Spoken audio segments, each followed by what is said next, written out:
Next breaking Andhra నుంచి వస్తుంది. ఎవరు అడ్డుకున్నా అమరావతిని ఆపలేరు అంటున్నారు కూటమి నేతలు. రాజధాని పేరుతోటి అందినంతా దోచుకుంటున్నారని విపక్ష నేతలు ఆరోపిస్తున్నారు. అమరావతి నిర్మాణానికి అవుతోన్న ఖర్చుపై సిబిఐతో దర్యాప్తు జరిపించాలని డిమాండ్ చేశారు వైసీపీ నేతలు. ఏపీ ప్రభుత్వం చదరపు గజానికి 20,500 రూపాయలు ఎందుకు ఖర్చు చేస్తున్నారో అడగాలని కేంద్రానికి ఫిర్యాదు చేశారు వైసీపీ నేతలు. అమరావతిలో అక్రమాలు జరుగుతున్నాయని కేంద్ర ప్రభుత్వానికి ఫిర్యాదు చేశారు వైసీపీ నేతలు.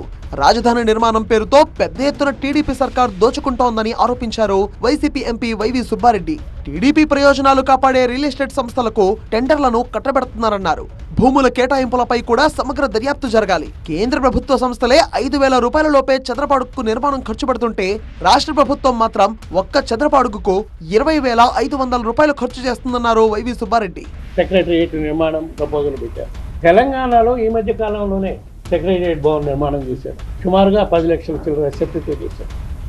అమరావతిలో 50 లక్షల స్క్వేర్ ఫీట్తో క్యాపిటల్ ప్రధాన బిల్డింగ్స్ నిర్మాణానికి టెండర్స్ కొంతమేరకు టెండర్లు కూడా పిలిచారు, కొన్ని ఫైనలైజ్ కూడా చేశారు.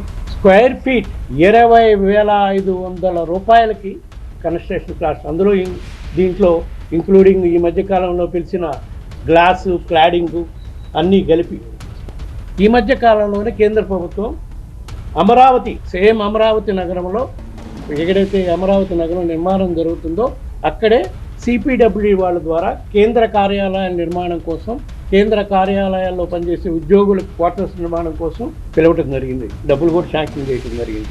జాతీయ రహదారుల నిర్మాణానికి కిలోమీటర్కు 20 కోట్ల రూపాయలు ఖర్చు పెడుతుందన్నారు. అదే అమరావతిలో 58 కోట్ల రూపాయలను రాష్ట్ర ప్రభుత్వం ఖర్చు పెడుతుందన్నారు.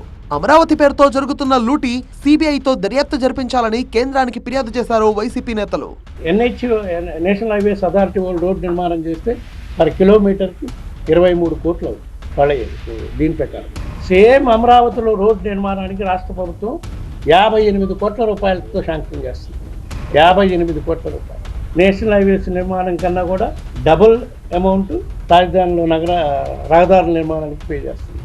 ఇంత పెద్ద ఎత్తున అవినీతి జరుగుతుంది కాబట్టి దీనిపై కూడా సమగ్రమైన దర్యాప్తు చేయాలి. సిబిఐ కానీ వేరే సెంట్రల్ ఏజెన్సీ దేని ద్వారానగా దీనిపై కూడా సమగ్రమైన దర్యాప్తు జరపాలని చెప్పి వైఎస్ఆర్ కాంగ్రెస్ పార్టీ తరఫున కేంద్ర ప్రభుత్వాన్ని డిమాండ్ చేస్తుంది. మరోవైపు వైసీపీ ఎన్ని ఆరోపణలు చేసినా అమరావతి నిర్మాణం ఆగదన్నారు టీడీపీ నేతలు. మలేషియాలో పర్యటిస్తున్న మంత్రి నారాయణ హౌసింగ్ ప్రాజెక్టులను పరిశీలించారు. అమరావతిని అత్యుత్తమ నగరాల సరసన నిలబెడతామన్నారు.